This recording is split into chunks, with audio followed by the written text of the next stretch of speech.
बेटे की मौत हो गई है और पत्नी और बेटे की मौत पर आतंकी अजहर मसूद रोया है। पूरा परिवार खत्म होने के बाद अजहर मसूद ने कहा है कि इससे अच्छा मैं भी मर जाता।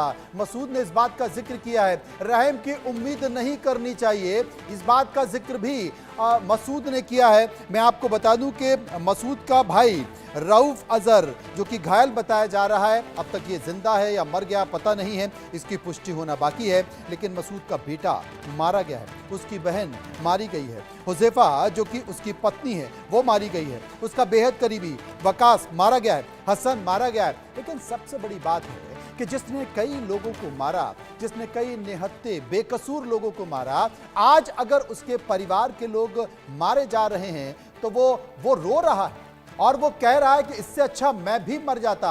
ये तमाम आतंकी लोग हैं जिन्हें मानवता से कोई लेना देना नहीं है, जिन्हें रहम की उम्मीद भी नहीं करनी चाहिए। और सबसे बड़ी बात है कि आज इसी दिन का इंतजार था कि जो अब तक निहत्थे लोगों को मारता रहा है, आज वो खुद रो रहा है। झांसा जी मनोज जी, आपने अभी मैं आपकी सारी चीजें सुना था, बड़े विस्तृत से आप सारी चीजों की जानकारी दे रहे थे। देखिए, अभी जो ये स्ट्राइक हुआ है, अभी कैजुअलिटी की आप नाम बता रहे थे, फिगर बता रहे हैं, अंदाज कर रहे हैं। हमें या भारत को, भारतीय सेना को किसी को ये सिद्ध करने की जरूरत नहीं कि कौन मारे गए हैं, कितने मारे गए हैं। हमने जिहादियों के कैंप पे, चाहे उनका हेडक्वार्टर था, चाहे उनका ट्रेनिंग कैंप था, उसके ऊपर में हमने हमला किया हुआ है और पिन पॉइंटेड अटैक हुआ है। तो ये हमने किया हुआ है और उसमें जो जिहादी मारे गए हैं, ठीक है, अच्छी बात है, आने वाले दिनों में नाम बताएगा। लेकिन हमारे यहाँ पे आप कोई पूछने वाला नहीं हुआ कि कितने मरे हैं या मरे हैं या नहीं मरे हैं, हमें उसका सबूत दो। ऐसे किसी भी ऑर्गेनाइजेशंस को हम अभी एंटरटेन नहीं करेंगे और कभी नहीं एंटरटेन करेंगे। बाकी जो उनके बैकर्स हैं, आप इनको ये जो पाकिस्तान में जो इनका नेटवर्क है, ये बहुत बड़ा नेटवर्क है मनोज जी। हमने अभी सिर्फ 4-5 टेररिस्ट कैंप के ऊपर में हमने हमला किया हुआ है। भारत के खिलाफ जो इंडिया सेंट्रिक जो जिहादी ऑर्गेनाइजेशंस हैं, उसमें हिजबुल मुजाहिदीन, लश्कर ए तोयबा, जैश ए मोहम्मद, हरकतुल जिहाद, हरकतुल मुजाहिदीन, हरकतुल अंसार, अलबत, अलबर्क, अल फरान, अल जिहाद, इस तरह के लगभग 15-16 जो ऑर्गेनाइजेशंस हैं वो आते हैं। उसमें से कुछ लोग अभी भी हैं और आज के दिन में सिर्फ पाकिस्तान में आप मान लीजिए लगभग 60 के आसपास में टेररिस्ट ग्रुप्स हैं। तो इनको आगे क्या किया जाए, आगे ये क्या करेंगे हम नहीं जानते हैं, लेकिन इनका नेचर है कि ये आके आपको काटेंगे। जब तक वहां पे हैं, इनका इनका जो धर्म ग्रंथ है वो इनको बताता है कि आप काफिरों को मारा, हम वो हमें वो काफिर मानते हैं, वो फिर से वो अपना ये काम करेंगे।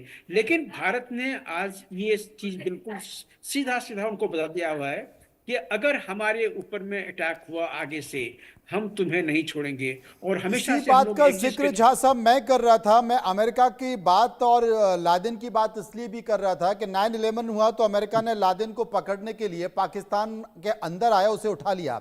भारत ने एयर स्ट्राइक की और ये एयर स्ट्राइक पीओके में नहीं बल्कि पाकिस्तान के अंदर घुस के की। स्वाभाविक तौर पर जब आप किसी भी देश के हवाई क्षेत्र में घुस जाते हैं तो इसे अंतरराष्ट्रीय एक संधि का उल्लंघन भी माना जाता है।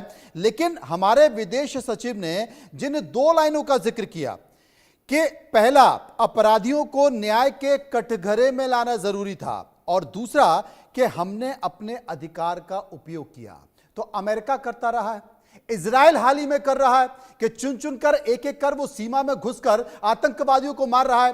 तो अपने उन्हीं अधिकारों का इस्तेमाल तो भारत ने भी किया और यही कारण है, इसे एक इंटरनेशनल डिप्लोमेसी कहते हैं कि तमाम देश ये मान रहे हैं कि भाई ये भारत का अधिकार है, क्योंकि 3 दशक से भारत आतंक का दंश झेल रहा है और इसमें कोई भी सुधार पाकिस्तान में नहीं आया है। झा साहब जी हाँ, देखिए, आप एक तरह से कह सकते हैं कि हमने इंटरनेशनल बॉर्डर को हमने लांघा है। लेकिन ये टेक्निकल टर्म में ये इंटरनेशनल बॉर्डर का लांघना नहीं हुआ। अगर हमारी सेना, हमारे एयरक्राफ्ट, हमारे अगर शिप्स हैं, वो अगर पाकिस्तान के टेरिटरी में अगर इंटर होता तो कह सकते थे कि हमने इंटरनेशनल बॉर्डर को हमने क्रॉस किया हुआ। लेकिन अभी जो ये चीजें हैं, हमारे हवाई जहाज, हमारे मिसाइल, ये हमारी धरती से छोड़े गए हैं।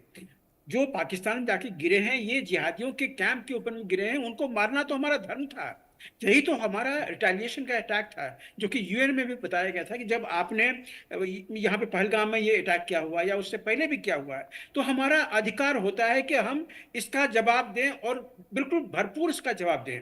तो ये अभी उसको जवाब मिला है। आने वाले दिनों में पाकिस्तान को ये चीज मयंक दिमाग में चौबे रखनी साहब, पड़ेगी। आजकल तो करीब करीब बहुत सारे ऐसे देश हैं जिनके पास बैठे हैं, उनके पास